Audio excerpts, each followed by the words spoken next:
नमस्कार मित्रांनो, तुमच्या सर्वांचं स्वागत आहे आपल्या युट्यूब प्लॅटफॉर्मवर. मित्रांनो, आगामी सगळ्यात महत्त्वाची एक्झाम ती म्हणजे आपली तलाठी. आणि मग यासाठी कोणता घटक सगळ्यात जास्त महत्त्वाचा आहे तुम्हाला सुद्धा त्याचं प्रश्नाचं उत्तर माहिती आहे, तो म्हणजे इंग्रजी व्याकरण.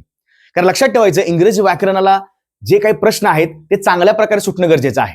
बरं, मग आता काही विद्यार्थी असे आहेत ज्यांनी 2023 सुद्धा काही परीक्षा दिली असेल किंवा 19ला झालेली सुद्धा परीक्षा दिली असेल. पण मग असे काही प्रश्न असतात जे आपल्याला खूप जास्त अवघड वाटतात किंवा कधी कधी असं असतं की हा प्रश्न असा वाटतो की नंतर जाऊन सोडवूया, पण तो सोडवताच येत नाही.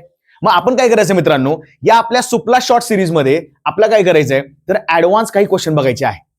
म्हणजे म्हणण्याचा उद्देश काय आहे, सोपे प्रश्न तुम्हाला कुणी सोडवून दाखवतं, पण लक्षात ठेवायचं की असे प्रश्न जे परीक्षेला आपण शक्यतो अटेम्प्ट करत नाही किंवा खूप जास्त अवघड वाटतात, ते आपण या प्रकारे या लेक्चरमध्ये अत्यंत चांगल्या प्रकारे आपण शिकायचं आहे.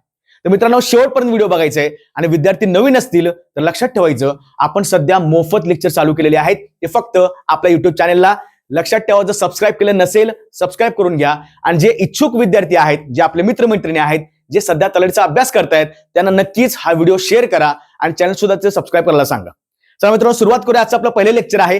यामध्ये असे काही क्वेश्चन्स आहेत जे आपण पटकन उत्तर काढू शकतो, त्याचं बेसिक सुद्धा आपण अभ्यास करूया. चला सुरुवात करूया मित्रांनो. Select the incorrectly spelled word. आता काही शब्द असे असतात, फॉर एक्झाम्पल काही प्रश्न सुद्धा असतात की ज्यामध्ये सोपे शब्द दिले जातात आणि एक थोडासा अवघड शब्द असतो.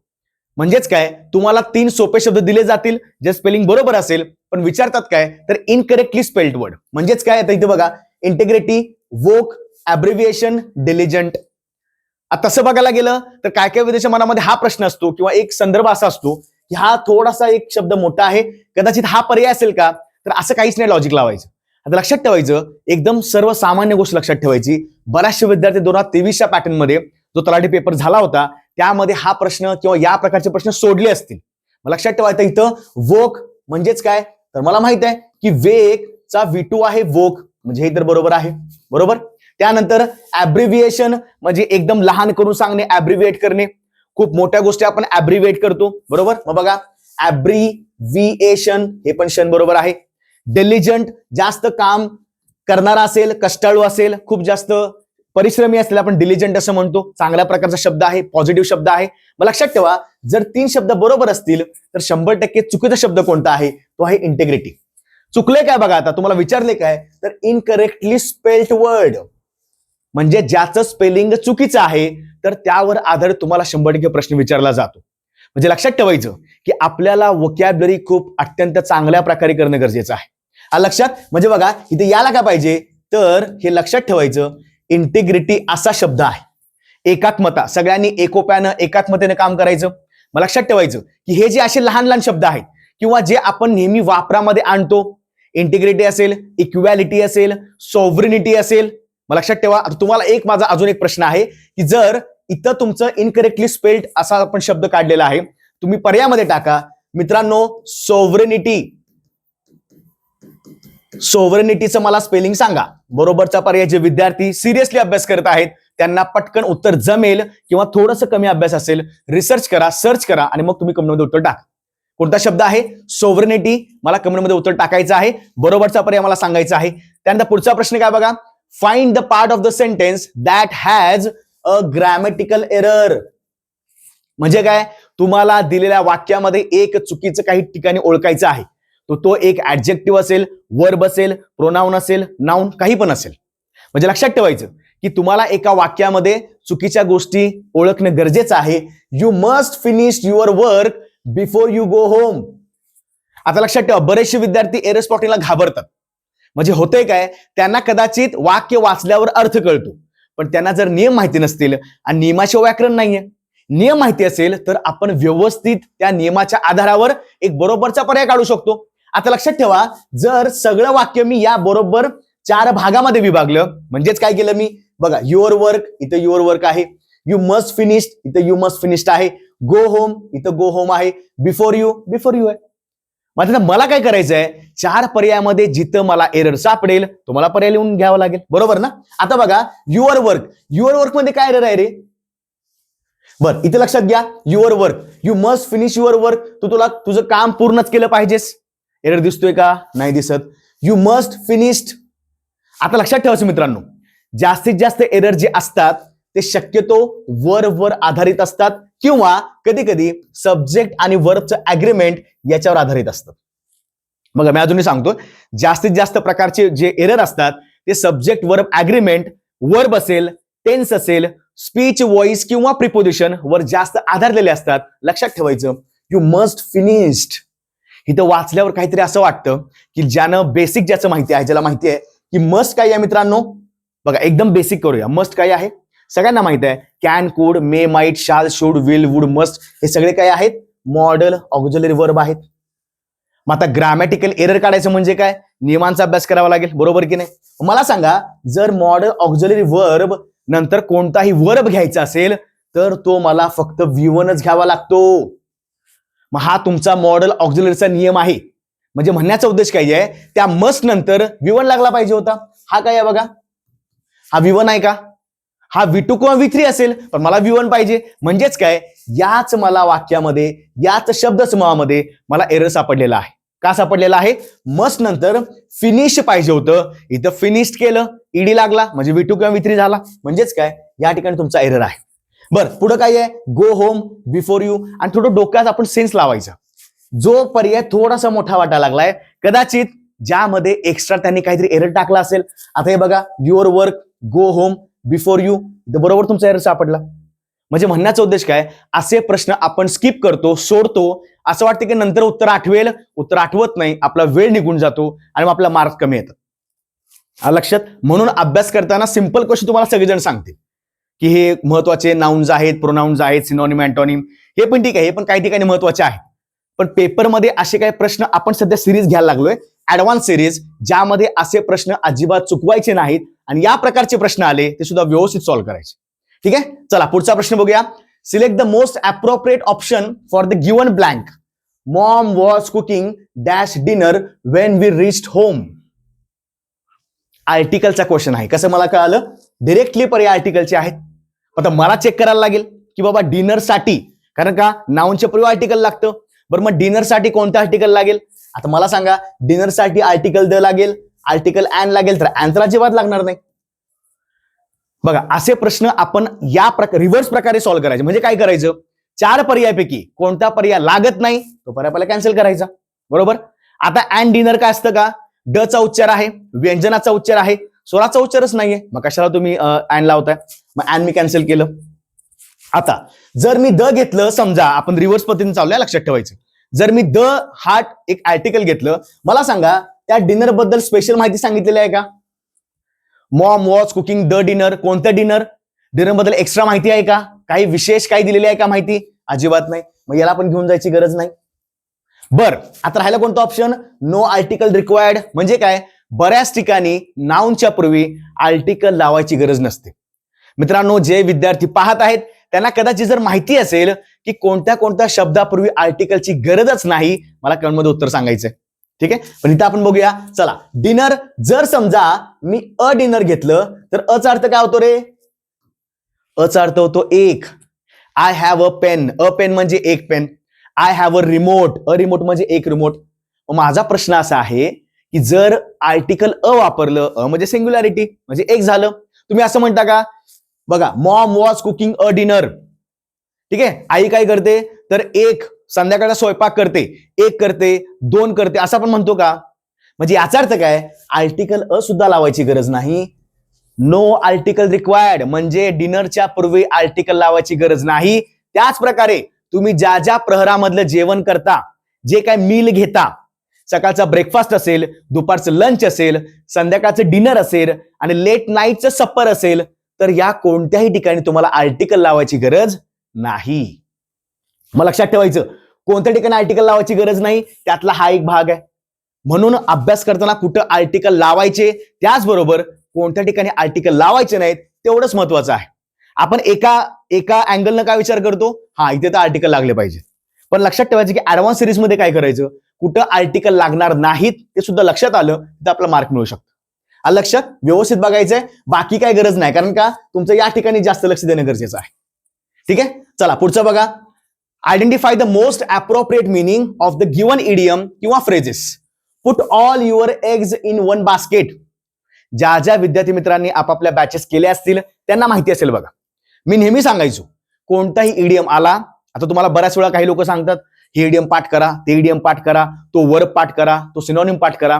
मित्रांनो, पाठ करण्यामध्ये आपले लिमिट्स येतात. पाठ करणं म्हणजे काय एवढं सोपं नाहीये. तुम्ही 200-300 शब्द पाठ नाही करू शकत, कारण लक्षात ठेवा व्होकॅब्युलरीमध्ये प्रॉब्लेम काय आहे, सिनोनिम अँटोनिम्स आहेत, कन्फ्युजिंग वर्ड्स आहेत, स्पेलिंगचे एरर्स आहेत, इडियम्स आहेत, प्रोवर्ब्स आहेत, किती पाठ करणार? मग आता लक्षात ठेवायचं की या प्रकारे कोणताही इडियम विचारला आपण थोडं एक वेगळ्या लॉजिकचा अभ्यास करायचा. बघा काय येतं, put all your eggs in one basket. आता शब्दशः अर्थ घेऊया. शब्दशः अर्थ काय गेला की एक बास्केट आहे, बास्केटमध्ये सगळे एग्स टाकले. एग्स म्हणजे अंडे असं लक्षात ठेवा की सगळे बास्केटमध्ये मी सगळे अंडे भरले, बरोबर. आता मला माहित आहे, माझ्या डोक्यात अजून एक पॉइंट आहे की उत्तर काढताना शब्दशः अर्थ घ्यायचा नाही. उत्तर काढताना शब्दशः अर्थापेक्षा एक चांगला संदर्भित अर्थ मोठा चांगला काढायचा. म्हणजे मला सांगा, एवढं सोपं असतं तर सगळ्यांना जमलं असतं ना. बरं, याच्यामध्ये कुठं एकचा कुठं दिलाय का बघा. आणि जरी असेल त्याला घेऊन जायचं नाही, कारण का प्रत्येक वाक्य प्रचाराचा, प्रत्येक इडियमचा एक वेगळा चांगला मोठा अर्थ असतो. तो असा हलक्यात काढायचा नाही, बरोबर ना. बास्केट आहे, अंडे आपण टाकतोय, म्हणजे मला काय म्हणायचंय की शब्दशः अर्थापेक्षा तर वेगळा अर्थ काय? वेगळा अर्थ काय? एकाच ठिकाणी सगळं आणण्याचा प्रयत्न करतोय, एकाच ठिकाणी भूगोल वाचलं, एकाच ठिकाणी इतिहास वाचलं, एकाच ठिकाणी अजून काय अर्थशास्त्र वाचलं, काहीच नाही कळालं. म्हणजे म्हणण्याचा उद्देश काय, एकाच ठिकाणी सगळ्या गोष्टी आणत असेल. गोष्टी म्हणजे कोणत्या? अंडी, एग्स, बरोबर ना. वन बास्केट म्हणजे काय? एकाच ठिकाणी. बरं, आता मग यातनं लॉजिक लावायचं. To invest all your energy in arguing with someone. Someone पेक्षा मला एकच ठिकाण असं पाहिजे होतं ना. To spend all your money on your wedding. लग्नाचा काय संबंध आहे इथं? बास्केटमध्ये अंडे ठेवणे आणि लग्न करणे, लग्नामध्ये इन्व्हेस्ट करणे, काही संबंध आहे? Then to give all your money to your wife. बघा, आता मला सांगा, हे मूर्ख पर्याय आहेत. मूर्ख पर्याय आहेत, यांना घ्यायचंच नाही. तुमचं मन भटकवायला, तुमचं मन डायव्हर्ट करायला असे काही फालतू पर्याय टाकलेले असतात. मला लक्षात ठेवायचं, to invest all your resources in to one thing. One thing म्हणजे एकच गोष्ट, जसं की तो वन बास्केट आहे. म्हणजे मला काय कळालं, हा एकाच ठिकाणी सगळं आणणे, सगळ्या गोष्टी इन्व्हेस्ट करणे, खर्च करणे एकाच ठिकाणी. कसं काय? वन बास्केट, एकच बास्केट, वन थिंग म्हणजे एकच थिंग. बघा, शब्दशः अर्थ नाही घेतला, पण त्या शब्दशः अर्थावरनं थोडंसं लॉजिक लावून मी एक चांगला अर्थ काढला. एवढं जमलं, आपल्याला चांगले मार्क मिळतात. म्हणून ज्याचं PYQ वर चांगला होल्ड आहे, लक्षात ठेवायचं, अजिबात विसरायचं नाही की आगामी काळामध्ये एकदम सोप्या भाषेमध्ये आपण इंग्रजी करणार आहोत. म्हणजे आपल्या मिशन तलाठीच्या बॅचमध्ये हेच सगळं करणार आहोत.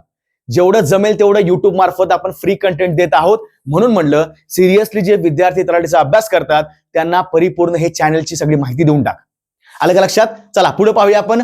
Identify the most appropriate meaning of the given idiom. Rain on someone's parade. चला, तुम्ही आता लॉजिक लावा माझ्यासारखं. रेन, रेन म्हणजे काय? पाऊस. बघा, सिंपल लक्षात ठेवायचं.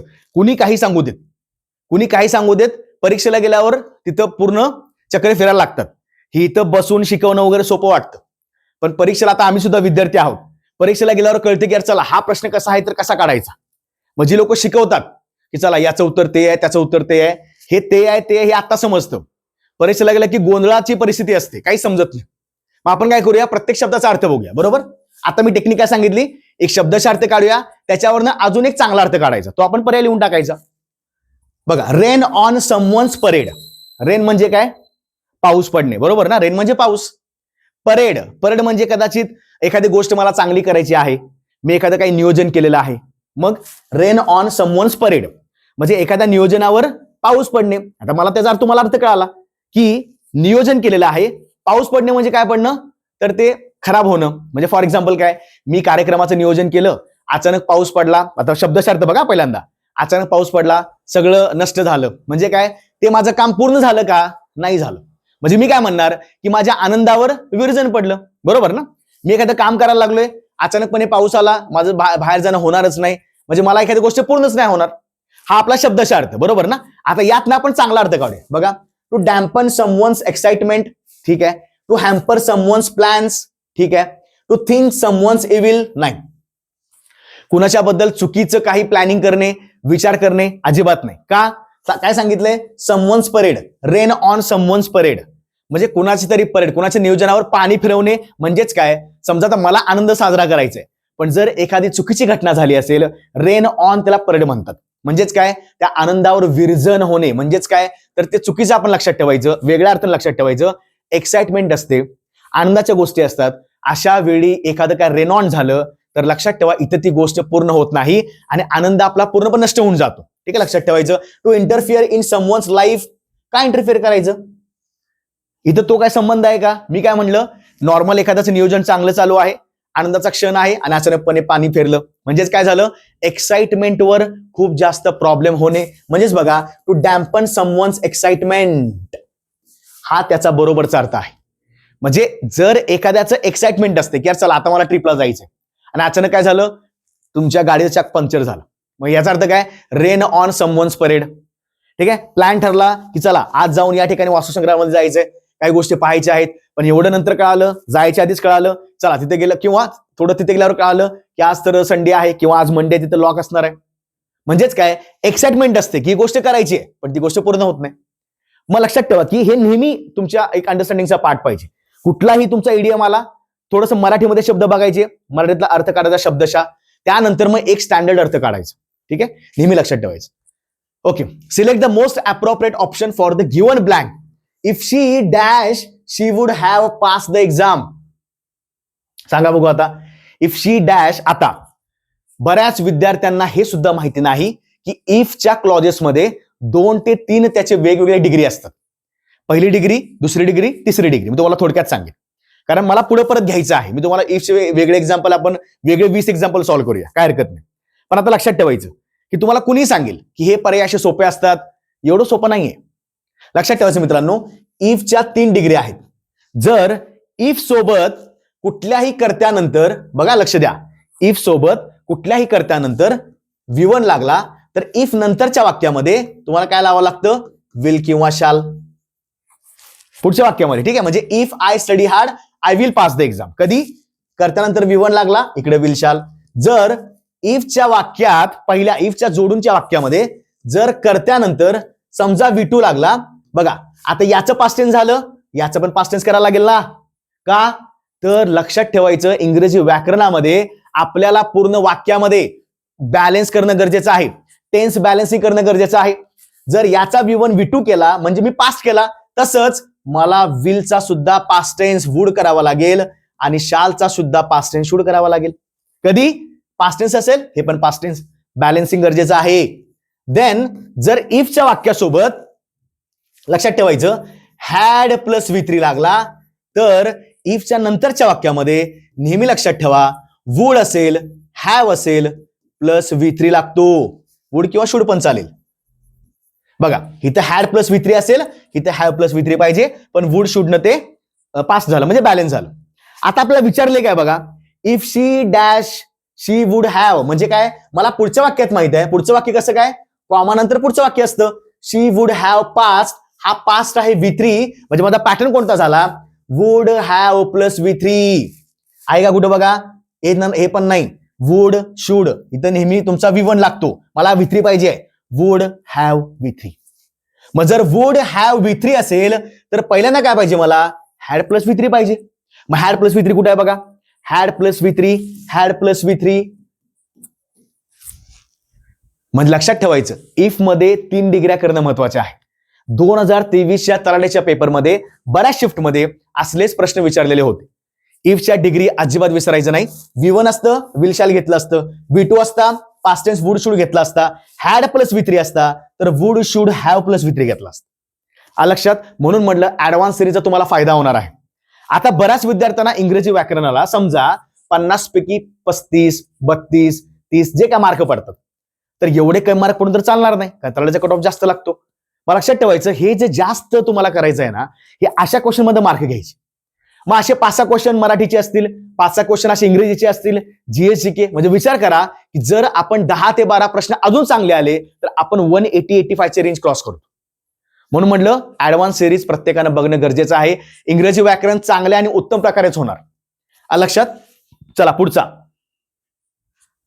Select the correct passive form of the given sentence. The Europeans teach us work life balance.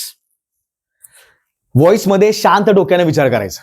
Exam कुठे पळून जात नाही, किती स्पर्धा असू देत, पण असले प्रश्न जे असतात तुम्हाला चांगले मार्क मिळून जातात. फक्त होतंय काय, नेमका विद्यार्थ्यांना व्हॉइस समजत नाही की काय करायचं. काय करायचं आपल्याला, करेक्ट पॅसिव्ह व्हॉइस म्हणजे काय, मला 4 पर्यायामधनं बरोबरचा पॅसिव्ह व्हॉइस काढायचा आहे, बरोबर ना. आता बघा, the Europeans teach us work life balance. European लोक आपल्याला काय शिकवतात, वर्क आणि लाईफचं बॅलन्स करणं शिकवतात, बरोबर ना. जीवन आणि आपलं प्रोफेशन काम बॅलन्स करणं गरजेचं आहे, युरोपियन लोक शिकवतात. आता मला सांगा, नेहमी लक्षात ठेवायचं, जर तुम्हाला ऍक्टिव्ह व्हॉइस दिला असेल, तुम्हाला मी टेक्निक पण सांगेन, बरोबर. ऍक्टिव्ह व्हॉइस काय आहे, सब्जेक्ट, वर्ब आणि ऑब्जेक्ट कुठलाही असेल ना, हा वर्ब कुठलाही असेल, इज, आर, एम, आयएनजी किंवा तुमचा परत V1 V2 कोणताही असेल. मला पॅसिव्ह व्हॉइस करताना फक्त एवढं लक्षात आलं पाहिजे, हा ऑब्जेक्ट इथं असणार, हे सब्जेक्ट इथं असणार, या व्हीचा मला V3 करायला लागेल आणि ते या ठिकाणी हेल्पिंग वर्ब असणार. मला V3 100% पाहिजे. V3 शिवाय पॅसिव्ह व्हॉइस होणार नाही, डोक्यामध्ये फिक्स करायचं.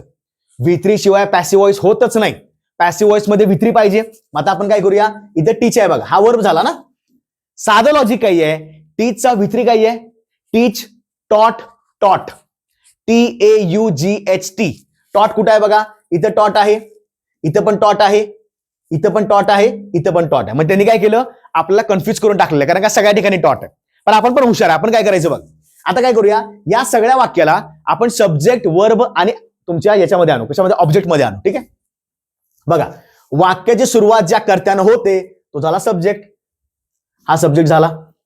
वाक्यामध्ये जो वर्ब आहे, क्रियावाचक शब्द, तो वर्ब झाला. अस, अस काय, इथं तुमचं अस हे ऑब्जेक्ट आहे. पण लक्षात ठेवायचं, ऑब्जेक्ट जर सब्जेक्टच्या जागी गेलं तर मला सांगा, इथं मी असं वाक्याची सुरुवात करणार का, us are going to school, असं कसं वाक्य असतं. असं काय होणार, लक्षात ठेवायचं, असं काय होणार, तर वी होणार. जर लक्षात ठेवा, वीच अस होत असेल तर अस सुद्धा वी होणार. कशामध्ये, तुमच्या पॅसिव्ह व्हॉइस मध्ये. तर इथं आहे बघा, वी इथं आहे, इथं सुद्धा वी आहे. म्हणजेच काय, इथं आपण कदाचित काही ऑप्शन कॅन्सल करू शकतो. Work life balance is taught to us by the Europeans. ठीक आहे, work life balance is being. मला सांगा मित्रांनो, वरती कुठं आयएनजीचा उल्लेख आहे का, आपल्या वाक्यामध्ये, म्हणजे मेन आपल्या ऍक्टिव्ह व्हॉइस मध्ये कुठंही आयएनजीचा उपयोग नाही. जोपर्यंत ऍक्टिव्ह व्हॉइस मध्ये आयएनजी येत नाही तोपर्यंत पॅसिव्ह व्हॉइस मध्ये बिंग येणार नाही.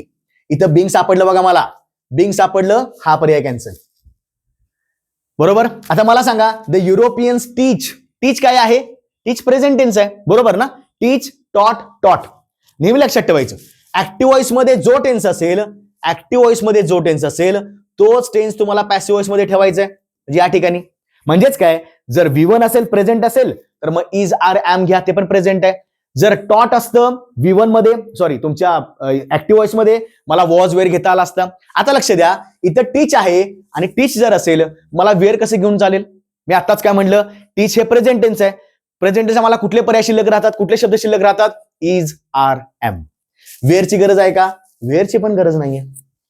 बघा, मी काय करतोय, जर माझ्या कन्सेप्ट क्लिअर असतील, मी फक्त शब्द काढत त्याला कॅन्सल करायला लागलो. इथं माझा वेळ वाचवणं गरजेचं आहे, बरोबर ना. आता वी आर टॉट work life balance bye the Europeans. ठीक आहे, work life balance is taught to us bye Europeans. आता लक्षात ठेवायचं, जर त्याचा प्रॉपर मुद्दा बघितला तर इथं लक्षात ठेवा, तुमचं अस काय आहे, अस म्हणजे वी आलं. वी आर आम्हाला शिकवलं गेलं, काय शिकवलं गेलं, शिकवलं जातं काय, तर work life balance. Work life balance काय करणं, तर सॉरी वर्क लाईफ बॅलन्स करणं कुणाकडे शिकवलं जातं, बाय द युरोपियन्स. म्हणजे पर्याय कुठला बरोबर आहे, तिसरा पर्याय बरोबर आहे. म्हणजे लक्षात ठेवायचं, सब्जेक्ट, वर्ब, ऑब्जेक्ट, ऑब्जेक्टचं थोडंसं काही ठिकाणी चेंजेस करावे लागतील, टेन्स मात्र चेंज करायचं ना. तर मी टेन्स चेंज केला का बघा, टीच कशामध्ये आहे, प्रेझेंट, आर कशामध्ये आहे, प्रेझेंट. बॅलन्स करणं गरजेचं आहे. जे ऍक्टिव्ह व्हॉइस मध्ये क्रियापद असतात त्याच प्रकारची क्रियापद किंवा तोच तो टेन्स असेल तुम्हाला पॅसिव्ह व्हॉइस मध्ये घ्यायचे. मला सांगा, जर ऍक्टिव्ह व्हॉइस मध्ये प्रेझेंट टेन्स असेल, मी पॅसिव्ह व्हॉइसला वॉज, वेअर घेऊ का, काही गरज नाहीये. किंवा ऍक्टिव्ह व्हॉइस मध्ये जर आयएनजी नसेल, मी पॅसिव्ह व्हॉइसला बीइंग घेऊ का, काही पण गरज नाही. मग असे काही गोष्टी जरा लक्षात ठेवायच्या. अगेन अजून आपण जास्तीत सराव करून काय करायचंय, इथं आपल्याला अजिबात मार्क मिस करायचे नाहीत, 100% मार्क घ्यायचे आहेत. ठीक आहे, चला पुढचा. Next, find the part of the sentence that has a grammatical error. His shoulders were stiff and, इथून पुढे वाचा, his shoulders were stiff and he could sense a discomfort in his thighs too. त्याचे shoulder म्हणजे खांदे पूर्ण stiff म्हणजे काय, पूर्ण जास्त काम करून कदाचित खूप जास्त हे थकले असतील किंवा स्टिफ झाले असतील, कडक कठीण झाले असतील. And he could sense a discomfort in his thighs too. त्याच्या मांडीमध्ये सुद्धा त्याला डिस्कम्फर्ट जाणवायला लागला, त्रास व्हायला लागला, पेन व्हायला लागलं. What is discomfort? थोडंसं आपण काय म्हणतो, पेन होणं किंवा कदाचित कम्फर्टेबल न वाटणं, काही ठिकाणी थोडं इजा होणं, पेन होणं, हे लक्षात ठेवायचं. ठीक आहे, PAIN. ओके. आता काय विचारले, ग्रॅमॅटिकल एरर सांगा. अगेन पहिलाच क्वेश्चन तुम्हाला मी आता तेच टेक्निक सांगेन. ग्रॅमॅटिकल एरर मध्ये वर्ब जास्त चेक करा. मुद्दाम वर्बचे तुम्हाला एरर टाकले जातात. सेन्स्ड अ डिस्कम्फर्ट. बघा आता मला सांगा याच्यामध्ये कुठला वर्ब आहे. जरी ही कुड असेल, ही कुड सेन्स्ड असेल, ठीक आहे, इथे ही कुड वर्ब झाला. He shoulders were in his thighs too. Check करूया. आता मला सांगा, हिज शोल्डर्स वेअर, शोल्डर्स अनेक वचन आहे, बरोबर ना. त्याचे खांदे, शोल्डर्स अनेक वचन आहे. क्रियापद काय लागलं पाहिजे, अनेक वचन लागलं पाहिजे. नेहमी सब्जेक्ट वर्ब ऍग्रीमेंटला विसरायचं नाही. प्रत्येक ठिकाणी बेसिक्स लक्षात ठेवायचे. कुठल्याही ठिकाणी कर्त्यानुसार क्रियापद तसंच राहिलं पाहिजे. शोल्डर्स अनेक वचन आहे, वेअर पण अनेक वचन पाहिजे. स्टिफ म्हणजे मगाशी अर्थ सांगितला. अँड ही कुड, आता इथे तुम्हाला क्रियापद दिसतं. हे कुठलं क्रियापद आलं मगाचं, तर मॉडल ऑक्झिलरी वर्ब आलं, बरोबर ना. अगेन मगाचाच प्रश्न आहे, सुरुवातीचा जो आपण सांगितला, मॉडल ऑक्झिलरी असेल तर तुम्हाला फक्त V1च पाहिजे. आणि काय लागलं इथं बघा, अलगद त्यांनी V2 लावलेला आहे किंवा V3 लावला असेल, कारण V2 V3 सेमच आहेत ते. म्हणजे मला काय कळालं पाहिजे की कुड नंतर V1 लागतो, मग त्या सेन्स्डच्या ऐवजी सेन्स फक्त लागलं असतं. हे लागलं पाहिजे होतं, लावलं काय, सेन्स्ड. आता मला सांगा, जर इथंच मला एरर सापडला असेल, तोच मला इथं दिसतोय बघा, पर्याय कोणता पाहिजे, पहिलाच पर्याय आहे. बाकी काही करायची गरज नाही. मग लक्षात ठेवायचं, हे वारंवार सांगतोय, वर्ब मध्ये मॉडल्स ऑक्झिलरी म्हणजे मॉडल ऑक्झिलरी असेल किंवा सेमी मॉडल असतील, अशा ठिकाणी जास्त एरर विचारले जातात. लक्षात अजिबात स्किप करायचं नाही. ठीक आहे, चला पुढचा. Find the part of the sentence that has a grammatical error. Again एररचे क्वेश्चन जास्त घेण्याचं कारण तेच आहे, विद्यार्थ्यांना ऍडव्हान्स पार्ट मध्ये काहीच कळत नाही. विद्यार्थ्यांना काय कळतं, फक्त आर्टिकल मग बारीक सारीक क्वेश्चन काढायचे किंवा मॅच द फॉलोइंग काढायचं किंवा फिल इन द ब्लँकचे क्वेश्चन काढायचे. पण हे असले ऍडव्हान्स तुम्हाला 5-6 प्रश्न जे असतात, यातनं आपण चांगले मार्क मिळवले तर आपला 10 ते 12 मार्कांना स्कोर वाढवू शकतो. लक्षात बघा, the book is quite lengthy, I would have reading it for some more time. पुस्तक जे आहे, बरोबर ना, पुस्तक सिंग्युलर आहे, बरोबर आहे, इजच पाहिजे. पुस्तक जे आहे खूप जास्त लेंदी आहे, मला अजून टाइम पाहिजे असता जेणेकरून पुस्तक पूर्ण वाचलं असतं, बरोबर ना. द बुक इज क्वाईट लेंदी. आता आपण काय करूया, आता आपण इन्व्हेस्टिगेट करूया कुठल्या भागामध्ये आपला एरर आहे, बरोबर ना. चला, द बुक इज, बघा बुक सिंग्युलर आहे, इज पण सिंग्युलर आहे. बरं, बुक इज क्वाईट याच्यामध्ये एरर दिसतोय का, अजिबात नाही. का, बुक एक वचन आहे, क्रियापद एक वचनच पाहिजे, बरोबर ना, बॅलन्स झालं, एरर घ्यायचं नाही याच्यामध्ये. पुढं लेंदी, लेंदी म्हणजे खूप जास्त मोठं, त्याला खूप जास्त वेळ लागेल असं, याच्यामध्ये पण एरर नाहीये. आय वुड हॅव, ठीक आहे, वुड नंतर हॅव लागू शकतो, काय हरकत नाही. वुड हॅव, शुड हॅव, कुड हॅव, माइट हॅव, काय पण चालेल, बरोबर ना. इथे सुद्धा एरर दिसतोय का, अजिबात नाही. पण हे लक्षात आलं पाहिजे, काही जरी झालं तरी हॅव नंतर मला V3 पाहिजे. आणि काय केलं बघा, इथं हॅव नंतर फक्त ING टाकलेलं आहे, चुकलं. इथं हॅव नंतर हे असंच पाहिजे होतं, वुड हॅव रेड, READ, पण उच्चार रेडचा करायचा का, तो V3 असल्यामुळं. पण त्यांनी काय दिलं, रीडिंग दिलं. मग मला सांगा, आपल्या नियमात बसायला लागले का, हे झालं ING, आपल्याला पाहिजे V3. म्हणजे मला काय करायला लागेल, आता ज्या ठिकाणी रीडिंगचा ऑप्शन आहे तो ऑप्शन बरोबर घेतला पाहिजे. कुठे रीडिंग आहे बघा, हे तर मी कॅन्सल केले, रीडिंग इथं आहे बघा. मी एक पर्याय बघितला पण नाही. म्हणजे म्हणण्याचा उद्देश काय, तुम्हाला बेसिक ते सांगत असतो. ऍडव्हान्स मध्ये आल्यावर आपल्या काही गोष्टी समजतात, आपण काही मार्क एक्स्ट्रा काढू शकतो. ठीक आहे, लक्षात ठेवायचं. इथे एरर सापडला, ठीक आहे, बाकीचं काही आहे, read it for some more time, मी ते अजून जास्त वेळ वाचलं असतं किंवा अजून जास्त टाइम न वाचलं असतं. लक्षात, म्हणजे अभ्यास करताना कुठं बघा, पुन्हा एरर कुठला आला, वरचा एरर आला. म्हणजे अभ्यास करताना वारंवार या गोष्टी आपल्या नोट्समध्ये पाहिजे. कुठं चुकू शकतो, कसा प्रश्न विचारला जाईल आणि त्याच्यावरचं उत्तर काय पाहिजे. ठीक आहे, चला पुढे आपण बघूया. Find out the part of the sentence that has a grammatical error. He had always concealing his contempt for such ideas and anyway he didn't care about them. इथून वाचायचंय आपल्याला. चला बघूया आता आपण. आपलं ठरलंय का आधी वर्ब व्यवस्थित बघायचे, वर्ब मध्ये बॅलन्स करायला शिकायचं, बरोबर ना. बघा, ही हॅड, हॅड म्हणजे पास्ट परफेक्ट आला, ऑलवेज नेहमी आला. आता कॉमन सेन्सची गोष्ट आहे, जर हॅड लागला असेल, आपला बेसिक माहिती आहे. काय बेसिक माहिती आहे? हॅज, हॅव आणि हॅड नंतर V3च लागला पाहिजे. हॅज, हॅव, हॅड नंतर V3 लागला पाहिजे, बरोबर ना. आता हॅड नंतर मला कुठे V3 लागला का बघा, हा V3 आहे, इथंच मला एरर सापडला. मग आता लक्षात ठेवायचं, काय काय विद्यार्थी एवढं खतरनाक असतात, इथं एरर काढलाय आणि उगाच पुढे जाऊन काहीतरी आगावपणा करतात. तुमचा एरर इथंच निघला, कशाला पुढे जायची गरज आहे? वेळ वाचवावा लागेल, पुढच्या एखाद्या ठिकाणी शिफ्ट करावं लागेल, अजून पॅसेज शिल्लक राहिलाय, उत्तरामध्ये वेळ जातो जास्त, बरोबर ना. मग लक्षात ठेवा, जेव्हा सुरुवातीलाच तुम्हाला एरर सापडला असेल, परफेक्टली लिहून या. आता तुम्हाला कुठे दिसते बघा व्यवस्थित, कन्सिलिंगचं ऑप्शन कुठं आहे? कुठं आहे का कन्सिलिंग? कुठं आहे कन्सिलिंग? इथं आहे बघा कन्सिलिंग. याचा अर्थ कोणता असणार आहे? चौथ्यामध्ये एरर आहे. काय एरर आहे? हॅज, हॅव, हॅड नंतर V3 पाहिजे. कुठल्याही परफेक्ट टेन्स मध्ये, प्रेझेंट परफेक्ट, पास्ट परफेक्ट नंतर मला V3च पाहिजे. V3 आहे का? हे ING झालं. बरं, पुढे फक्त चेक करूया आपण. His contempt for such ideas and anyway he didn't, did नंतर नेहमी V1 लागतो. आहे की V1 इथे कशाला एरर काढायची गरज आहे? बघा, पुन्हा एकदा आपल्याला वर्बवरच जास्त एरर मिळाले, म्हणून वारंवार सांगतोय, वर्ब टॉपिक चांगला करा. आलं लक्षात? कुठलेही असेल, बेसिक प्रेझेंटचे वर्ब असतील, परफेक्टचे असतील, मॉडेल्स असतील, सेम मॉडेल असेल, कोणतेही असेल, बॅलन्स करायला शिकलं, बरोबरचा पर्याय निघतो. ठीक आहे, पर्याय कोणता असेल? ही हॅड, V3 पाहिजे होता, ING लागला, हा तुमचा एरर झाला. Okay, then select the most appropriate option for the given blank. After long discussion I have decided to work for NGO. इथं ऍक्च्युली असं असणार आहे, for fill in the blank NGO. तुम्हाला या ठिकाणी NGOच्या आधी तुम्हाला काय टाकायचं आहे, तर इथं व्यवस्थित तुम्हाला वर्ब, आर्टिकल टाकावं लागेल. आर्टिकलचे पर्याय फिक्स 4च असतात, त्यामुळे काही आगावपणा करायचं नाही. आर्टिकलचे पर्याय 4च असतात, article a, article an, article the आणि नो आर्टिकल, बरोबर. आता after long discussion I have decided to work for dash NGO. आता जरा आपण विचार करूया. बर, या NGO बद्दल मला काय विशेष माहिती आहे? या NGO बद्दल, ती NGOचा चेअरमन कोण आहे, ती कुठं आहे, कशासाठी काम करते, काय माहिती आहे का? मला नाही माहिती. का द घेऊन जाऊ? विशिष्ट असेल तर मला द घेऊन जायला लागलं असतं, बरोबर की नाही? ठीक आहे. बर, आता शिल्लक कोणते राहिले की NGO एकच आहे ना, NGOज नाही, NGO एकच NGO आहे, नॉन गव्हर्नमेंटल ऑर्गनायझेशन, सेवाभावी संस्था, लक्षात ठेवायचं. ठीक आहे, म्हणजे सामाजिक संस्था. आता मला सांगा, इथं कदाचित आर्टिकल अ किंवा ॲन लागू शकतं, पण चेक करायचं काय? उच्चार करा.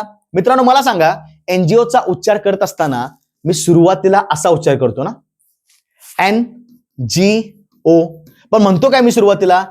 एन म्हणतो, एन. पहिलं माझं अक्षर कोणतं असतं? ए असतं. तुम्हीच मला सांगा, ए स्वर आहे की व्यंजन आहे? ए स्वर आहे की व्यंजन आहे?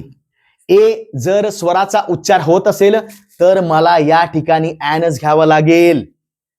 मग लक्षात ठेवा, जर एन असतं, एन का, याचा उच्चार बघायचा. आपण न चा उच्चार करत नाही, आपण न GO म्हणत नाही, NGO म्हणतो, बरोबर ना.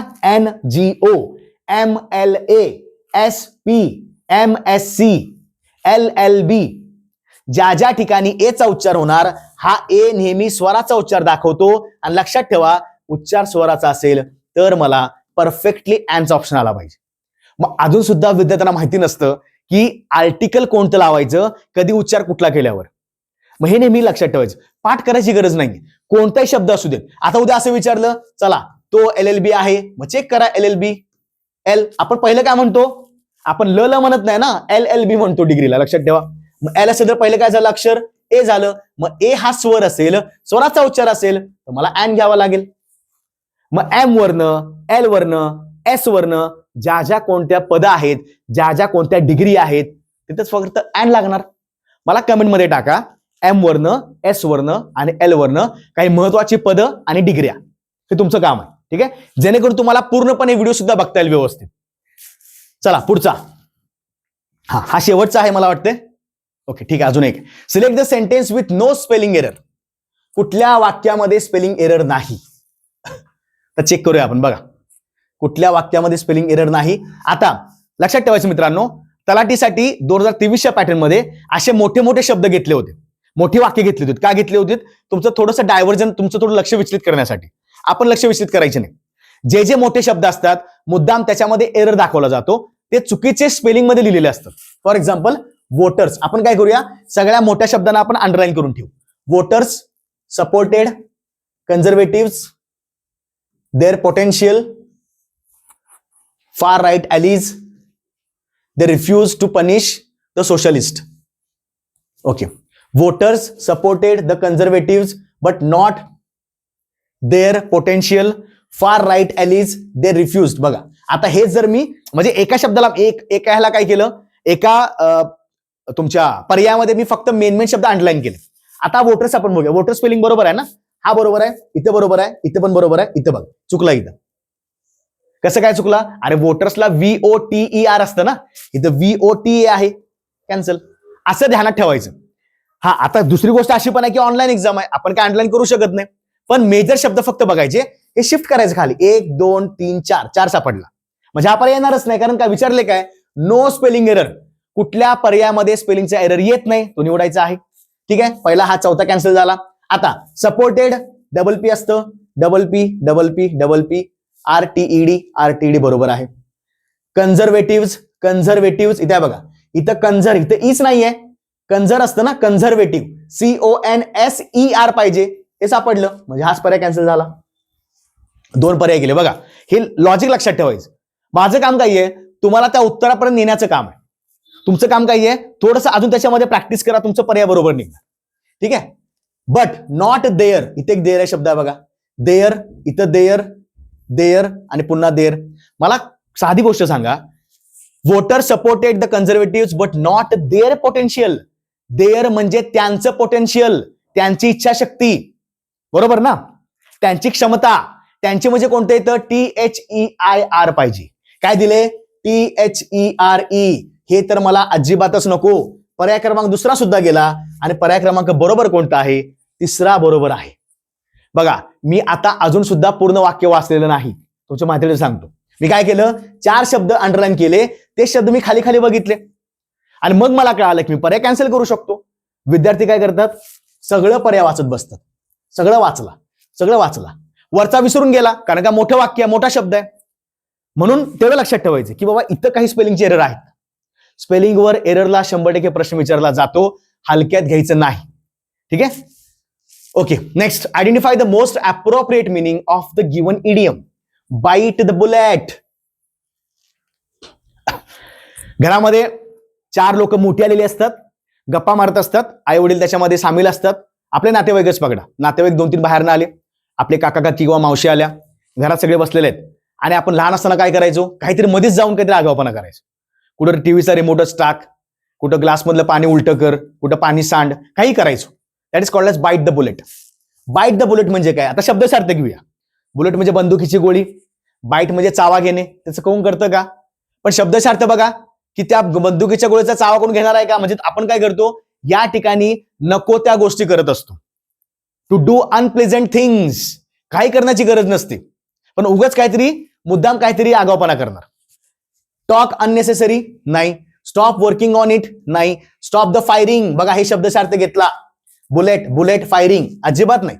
शब्दशार्थ जर पहिल्यांदा बाहेर काढायचे पर्याय, कोणता पर्याय, टू डू समथिंग अनप्लेझंट. चालली चर्चा, महत्वाचा विषय चालू आहे, फॅमिली मधल्या गप्पा रंगल्यात, आपलं काय चाललंय, टीव्ही बदलणं, चॅनल बदलणं, गाणी लावणं मोठ्यानं. That is called as bite the bullet. मग आपण सुद्धा त्या ठिकाणी इमॅजिन करायचं की बऱ्याच वेळा अशा काही गोष्टी चालू असतात आणि आपण त्या ठिकाणी अनप्लेझंट, कुणालाही आवडत नाही अशा गोष्टी करत असतो. That is called as bite the bullet. बरोबर, पर्याय क्रमांक दुसरा.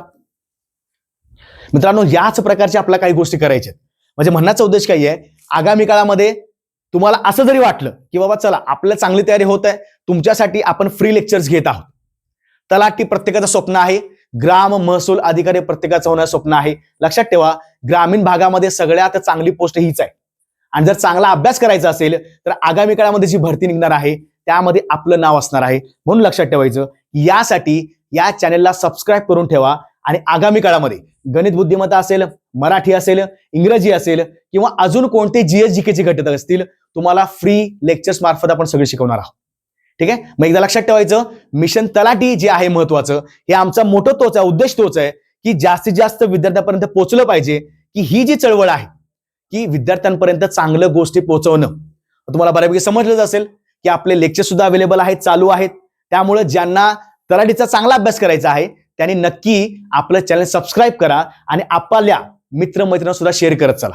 व्हिडिओ कसा वाटला नक्की सांगायचं आहे. कमेंटमध्ये विचारलेल्या प्रश्नांचे उत्तर सुद्धा द्या.